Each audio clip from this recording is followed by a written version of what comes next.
This is my 24 to 105mm Sony. It's attached to my Sony Alpha 7 R5, and today we're not going to be using this lens. Instead, we're going to be using this 50-year-old Minolta MD 35 to 70 and asking the question, can this lens be a daily driver? Join me today as we walk around Newcastle using this 50-year-old lens on a modern camera. Let's get into it.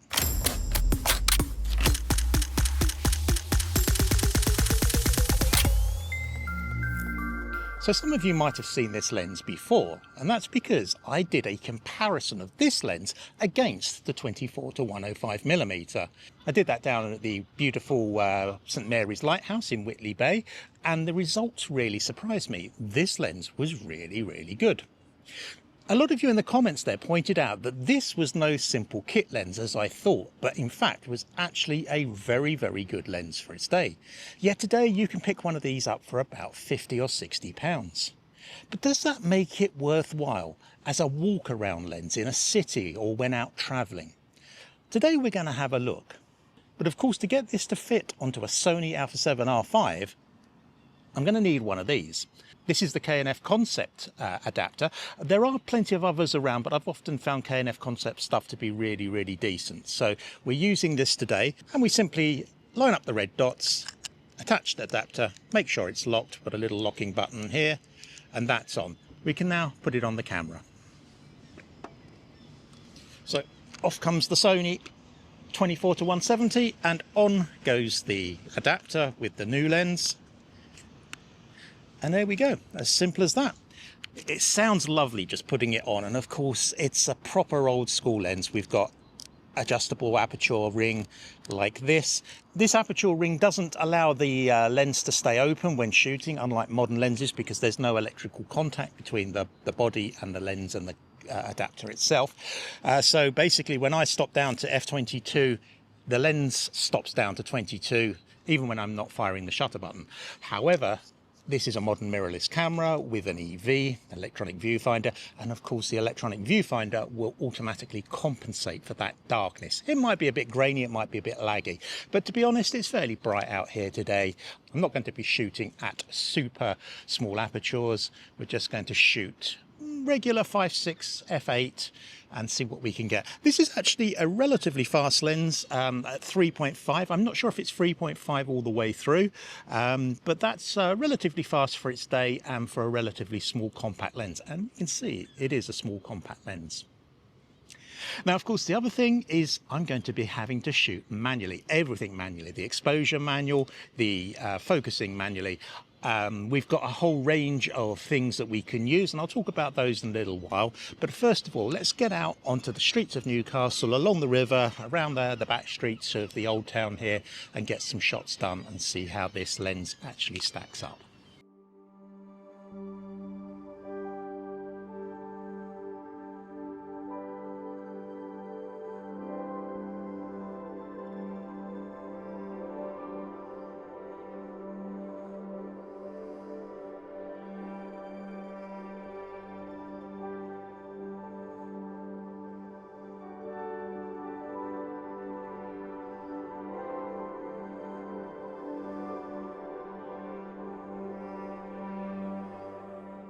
So we have many tools on these modern cameras with which to be able to get the exposure absolutely bang on and the focus. Focus peaking, if you've not used it, particularly when shooting manual focus, is an absolute game changer. It's been around for absolutely donkey's years, but on a manual focus lens, it puts a grid of colour contrast on the areas that are in focus. It's quite difficult for me to show you this. I'll see if I can get some shots later of focus peaking in action, and I'll put them in here. But it's a real game changer in the way you can actually get and nail the focus. It's a hangover from the video days. It's been around in video for many years, and perhaps over the last 10-15 years made its way into modern digital stills cameras as well. You've got all the exposure aids that you actually need as well. The simple metering line at the bottom, I can change my shutter speed, to suit, and it will absolutely move that exposure through, and I can see the needle lining up, and I can line it up in the middle for the 0, or under 1, over 1, just if I want to change the exposure. Highlight clipping, zebras, they're all in there. They're all tools that we can use whilst using a manual focus lens that make it almost as good as using a lens dedicated to digital. Now, of course, I'm never going to be able to focus as fast manually, but that's not what a walk-around lens is about. Just walking around a city, you actually want to take your time. You actually want to compose your shots. You actually want to turn that focus ring, turn that zoom ring, and get the exposure, get the composition right, and get the focus absolutely spot on. So modern cameras are absolutely laden with tools that make using a 50-year-old lens a real joy.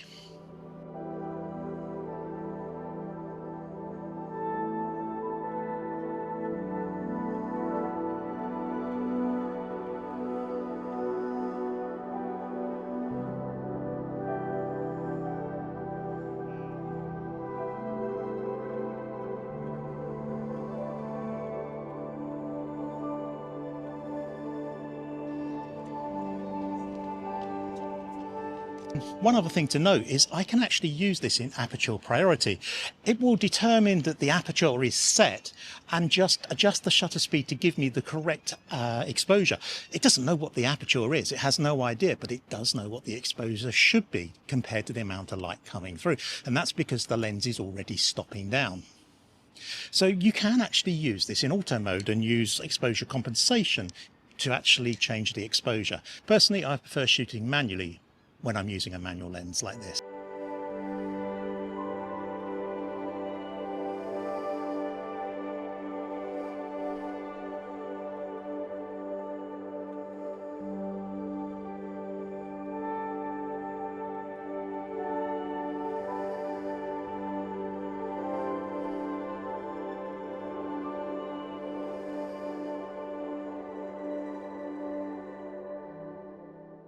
So another advantage of focus peaking is that it really allows you to judge just how deep your depth of field is. If you're wide open, it's very easy to nail the focus on a shallow depth of field. Alternatively, if you're trying to get a deep depth of field, you can see exactly what's in focus from front to back. Really, really powerful tool to use.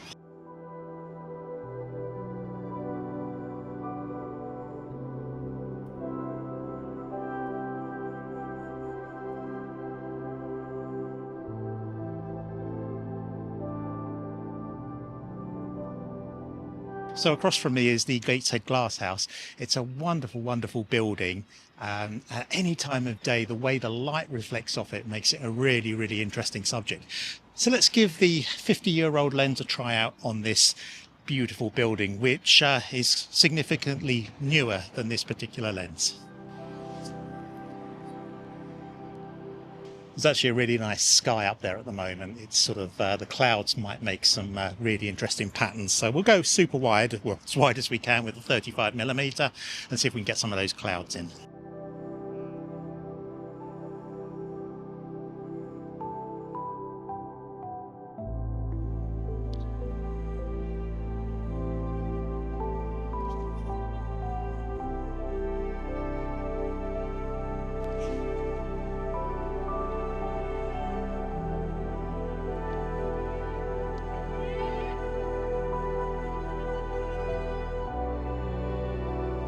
Sometimes I love how the heart of a city can just look almost like a village, as in this shot here.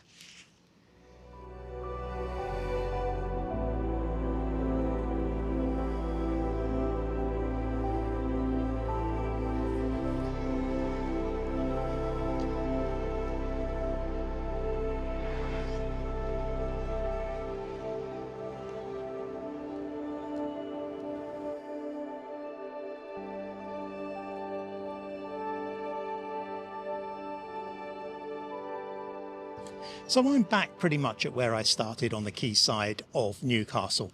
And what have I learnt about using this as a walk-around lens? Well, first of all, it's an absolute joy to use it. It's an old school film lens, so the focusing ring has a real weight to it, unlike modern digital cameras where it has to move very freely in order for the autofocus motors to drive it. This has absolute weight, as does the zoom ring. It has a real solid feel to it. You put it in position, you know it's going to stay there.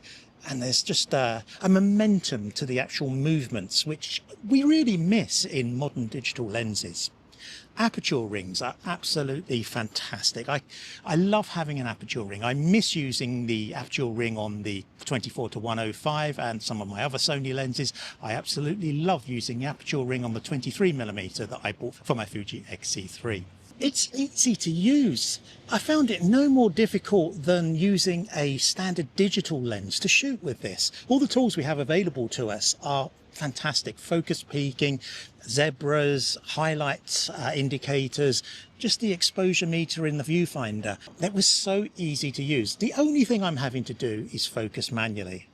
I'm going to show you some of the images on screen now, and you will have seen some through the video as well. I know that there's going to be a beautiful aesthetic to these images. I saw it when I first shot this lens down at St Mary's Lighthouse, comparing it to the 24-107, and the aesthetic of this lens is absolutely beautiful. And you'll see that in some of the images that I show. And I'll also put them in my recent work gallery on my website, and I'll leave a link for that in the description below.